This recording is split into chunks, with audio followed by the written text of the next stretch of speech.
নমস্কার বন্ধুরা, রবিবার বিকেল গড়িয়ে সন্ধে হওয়ার আগেই আমরা সবাই মিলে বেরিয়ে পড়েছিলাম গঙ্গেশ্বর মেলায় যাওয়ার উদ্দেশ্যে। পুরো রাস্তাটাই ছেলে আমার ওর দিদার কোলে ঘুমিয়ে ঘুমিয়েই কাটিয়ে দিয়েছে। আমার বাড়ি থেকে ওখানে পৌঁছতে পৌঁছতে প্রায় সন্ধে হয়ে গিয়েছিল। পুত্রকে ওর ঠাম্মির কোলে রেখে আমরা প্রথমেই মহাদেবকে দর্শন করে প্রণাম করে নিলাম। এই বড় পুকুরটিকে কেন্দ্র করেই চারিদিকে দোকানগুলি বসে। মেলাটি অক্ষয় তৃতীয়ার আগের দিন থেকে প্রায় 14-15 দিন ধরেই থাকে।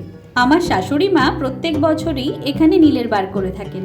এই ছিল আমার দ্বিতীয়বার এই মেলাতে আসা। এর আগে এসেছিলাম একদম বিয়ের পরেই বর মশাইয়ের সাথে, আর এবারে এসেছি পুত্রকে সঙ্গে নিয়ে। এরই মাঝে বাবু ঠাম্মির কোল থেকে উঠে গিয়েছে ঠাকুর দাদার কোলে, আর এই সুযোগে আমি ওর বাবাকে পটিয়ে নিয়ে নিয়েছি 100 টাকা দিয়ে এই সুন্দর ব্যাগটি। এদিকে আমার পুত্রের মেলার মধ্যে গিটার বাজাতে বাজাতে ঘাম বেরিয়ে যাওয়ায় কিনে নিয়েছিলাম 20 টাকা দিয়ে এই ছোট্ট পাখাটি।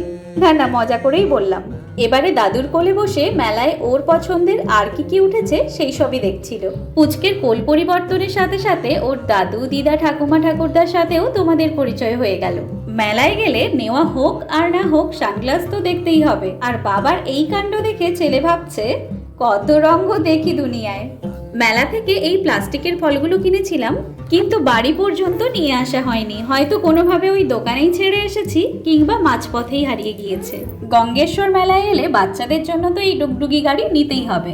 মাঝে আরো বেশ কিছু টুকিটাকি জিনিস কেনাকাটি শেষে বাড়িতে নিয়ে যাওয়ার জন্য এই ভাজাভুজি দোকানে এসে দেখি দিদা নাতিকে মেলার মধ্যে রেখেই আমরা বাইরে বেরিয়ে এসেছি। যাই হোক, তারপর ভিড়ের মধ্যে থেকে মাকে খুঁজে বের করে সবাই মিলে বাড়ি যাওয়ার জন্য টোটোয় উঠে পড়লাম। এখন 10টি আঙুলে 10টি প্যাকেট বেঁধে নিয়ে বাড়ি পৌঁছানোর অপেক্ষা। আসলে বাড়ি থেকে আসার সময় তেমন কিছু একটা নেব না ভেবেই বড় ব্যাগ নিয়ে আসা হয়নি, কিন্তু মেলা মানেই প্রয়োজনীয় বা অপ্রয়োজনীয় কিছু পছন্দ হলেই নিয়ে নিতে ইচ্ছে করে। এই সুন্দর পাখির দোলনা দুটোয় মিলে নিয়েছে 150 টাকা, আর এই ফুলের টব 4টেতে নিয়েছে 100 টাকা। এই কাঁচের ছোট্ট জারটি পেয়েছি মাত্র 20 টাকায়।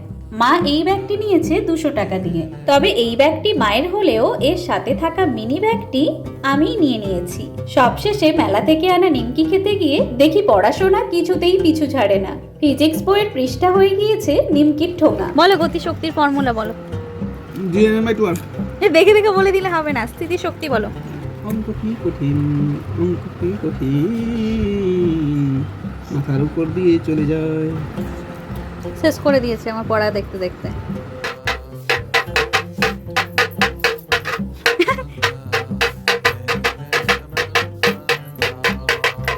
আমাদের মেলা ঘোরার ভিডিও এখানেই শেষ করছি।